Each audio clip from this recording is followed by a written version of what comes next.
Oke. Oke Bang Dio, hari ini agendanya apa nih Bang bersama Yoni Dores? Ini kami Bang Yoni Dores dengan saya kita bertemu di sini ya di Depok ya. Jadi Bang Yoni ya datang ke kami, kemudian bicara panjang lebar mengenai persoalan mengenai hak cipta lagu, banyak sharing-sharing tentang hak cipta lagu ya. Dan kemudian terkait dengan persoalan beliau juga mengenai lagu-lagu ciptaannya pada siapapun juga. Jadi beliau kan ada kuasa hukumnya nih, Bang Ilham. Tapi kemudian beliau sepakat dengan kuasa hukumnya untuk menambah tim pengacara berbantuan hukum. Jadi saya diminta oleh beliau untuk membantu dalam perkaranya. Namanya kita dimintain perbantuan, tentunya kita akan membantu. Tentu dengan cara-cara yang baik, yang elegan, yang berdasarkan hukum juga. Jadi itu dia. Jadi saya dengan Bang Yoni ya Bang ya. Nah, jadi itu tadi. Nah, silakan Bang Yoni. Bang Yoni apa nih alasannya mungkin minta bantuan ke Abang Dio Pak? Saya datang ke Bang Dio awalnya saya melihat step secara hukumnya kayak nyambung sekali gitu sama apa yang sedang saya perjuangkan. Akhirnya saya coba untuk soan ke rumahnya, kalau bisa membantu saya dengan senang hati ketika Bang Dio siap untuk membantu saya. Harapannya apa nih ke Abang Dio Pak untuk kedepannya? Harapannya yang terbaik lah. Oke Bang, langkah kedepannya akan seperti apa nih dari Abang sendiri terkait polemik ini? Tentunya saya pelajari dulu semua persoalan-persoalan yang ada, termasuk keterkaitan ciptaan lagu dari Bang Yoni dan keterkaitan dengan siapapun juga yang terkait dengan ciptaan lagunya Bang Yoni ya.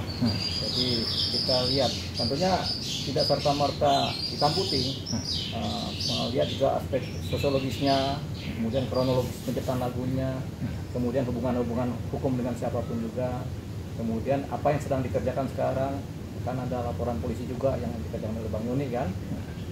Itu juga nanti kita lihat.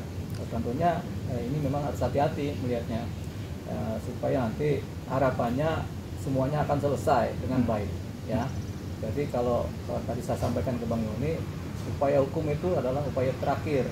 Kalau upaya-upaya lain yang sifatnya sosial, sosiologis itu belum tercapai, berupaya hukum pidana itu ultimum remedium. Tapi kalau upaya-upaya hukum sebelumnya nggak bisa selesai juga, tentunya memang upaya hukum. Sehingga kita lihat bagaimana sih proses perjalanan penegakan hukum khususnya terhadap Bang Yoni dan laporan-laporannya. Gitu. Kita juga akan tentunya tidak serta-merta hukum saja. Kita harus menjajaki hubungan-hubungan sosial dengan para pihak, dengan pihak YouTube, pihak mana lagi, pihak yang menyanyikan, kemudian dengan pihak televisi kalau ada, jadi harus dijajaki. Sebaiknya diselesaikan secara mediasi itu bagus. Memang itu harapannya Bang Yoni juga begitu. Jadi diselesaikan secara mediasi. Ini nanti kita kerjakan. Tapi langkah-langkahnya tentunya bertahap. Oke, langkah awal berarti apa nih Bang? Ya, langkah awal ya karena terkait dengan ciptaan kan ada undang-undang hak cipta. Kemudian ada juga lembaga-lembaga yang menaungi ini. Itu harus dipelajarin dulu. Kita harus temuin mereka semua juga. Kemudian kita cari tahu mana yang salah dalam penerapan dari penyanyian lagu, mana yang benar, mana yang sudah logis, mana yang belum logis, mana yang rapi, mana yang liar. Itu kita pilah-pilah sehingga nanti akan ketemu duduk soalnya di mana siapa yang dianggap patut dipersalahkan atau siapa yang benar, siapa yang salah, nanti kan kelihatan. Jadi memang harus hati-hati dan bertahap prosesnya, karena saya juga nanti dapat bukti-bukti kan, bukti lebih lengkap lagi dari Bang Yoni tentang apa saja dan tentang cerita apa saja mengenai lagu-lagunya yang dinyanyikan oleh siapapun juga dan diterbit oleh siapapun juga. Karena kan siapa tahu mereka ternyata sudah bayar royalti, Bang Yoni belum tahu kan begitu kan. Jadi itu yang mungkin didalami. Siapa tahu mereka malah nggak bayar royalti kepada wadahnya, ini juga kita perlu tahu. Makanya kedepannya juga nanti kami akan menyambangi yang namanya LMKN. Kita sambangi dulu lah, kita bertandang ke mereka. Itu dalam waktu dekat ya. selanjutnya mengenai laporan polisi karena sudah ada, tentunya ini harus diikuti. Bang Yoni sendiri sebagai yang melaporkan juga kan harus konsisten terhadap laporannya kan, jadi akan mengikuti laporan yang sedang berjalan di Polda Metro Jaya. Berarti ke LMKN ini untuk niatan apa nih Bang, untuk bertemu apa yang sudah direncanakan dengan mediasi? Tukar pikiran, sharing, tukar pikiran sama pencarian fakta-fakta faktual kan gitu. Jangan sampai salah paham atau salah dalam menerka atau salah dalam mengira atau salah dalam melapor. Jadi itu nanti kita dahulukan itu dulu. Gitu. Om Yoni sendiri untuk di Polda gimana Om? Sudah ada panggilan atau seperti apa? Rencana hari Rabu. Berarti udah untuk klarifikasi datang ke Polda ya Bang? Om pasti. Saya harus bertanggung jawab dengan laporan. Oh iya, laporan. Ya, Oke, jadi Bang. tampaknya Bang Yoni ini kan ada memang upaya terakhir lah dia upayakan Bang. Nah, tapi kita lihat nanti duduk soalnya bagaimana, kan saya belum dapat secara lengkap ya. Oke, berarti dari Abang sendiri akan sebisa mungkin, semaksimal mungkin untuk membantu Om Yoni ini supaya mendapatkan haknya berarti ya? Iya. Jadi gini, kita akan mengupayakan hak semua orang terpenuhi. Hak penyanyi, hak pencipta lagu, hak presenter lagu, hak arranger. Jadi semua hak yang ada diupayakan mendapatkan haknya secara proporsional, masing-masing berdasarkan nilai cipta, nilai guna, nilai pakai, berdasarkan undang-undang. Di Abang sendiri harapannya seperti apa sih Bang? Harapannya semua persoalan diselesaikan dengan baik. Jadi keadilan tercapai buat semua pihak, terlebih buat Bang Yoni yang memang merasa keadilannya belum tercapai. Oke, dari Bang Yoni sendiri harapannya gimana Om? Ya harapannya yang terbaik. Pak, sekali di sini mungkin saya bisa menghimbau ke artis, terutama Iis Dahlia penyanyi aslinya. Tidak ada saya melarang Iis Dahlia untuk tidak menyanyikan lagu saya. Entah siapa yang bilang itu.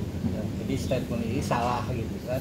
Kalau saya melarang, saya tidak melarang siapapun untuk melakukan. Ya, sepanjang dari Bang Yoni sendiri menyatakan ada praduga tidak bersalah, jangan sampai juga ada pihak-pihak lain juga menggunakan praduga bersalah kepada Bang Yoni. Ini nanti yang saya akan kejar. Kalau tiba-tiba mereka mengeluarkan statement yang kemudian ternyata salah, ini bisa kita kejar. Jadi itu dia. Jadi kita memang dalam posisi menjaga supaya asas praduga tak bersalah itu berjalan kepada semua, baik kepada Bang Yoni, baik kepada penyanyinya, baik kepada siapapun juga. Yang jelas kita akan cari pola-pola penyelesaian secara sosial, musyawarah. Oke Bang, berarti dari Abang sendiri ingin meluruskan yang mungkin Om Yoni sendiri kan mendapat hujatan netizen, ingin itu ya Bang? Oh iya, nggak apa-apa, itu nggak apa-apa. Namanya netizen itu kan ada yang senang, ada yang nggak senang. Yang nggak senang ribut, yang senang juga biasa-biasa aja gitu. Jadi nggak apa-apa. Setiap orang punya followernya, begitu. Jadi nggak ada persoalan. Pembelanya juga selalu ada. Makanya ada pengacara kan membela sana, membela sini kan gitu. Jadi nggak ada persoalan kalau itu. Ada Om Yoni sendiri gimana Om, kesehatan hari ini mungkin? Sangat sehat, Alvar. Ya udah sehat-sehat ini, kita kelihatannya sehat sekali. Ketawa terus beliau ini. Terus kalau masih dapat hujatan gimana Om dari netizen sendiri? Biasa-biasa aja ya. Oh. Biasa aja. Oke. Ya, Bang Yoni kan udah usia berapa Bang Yoni? Hampir 70. Hampir 70. Orang usia 70-an tuh udah matang banget. Hujatan dari mana? Dari cucu, dari cicit, dari manapun juga dilihat dari orang lain itu luar biasa. Apalagi masa mudanya penuh dengan peperangan kan, jadi biasa aja lah. Gitu. Glodok, cerita glodok. Ya, gitu. Jadi makanya disantai ini Bang Yoni nih sama kita ini. Gitu. Oke.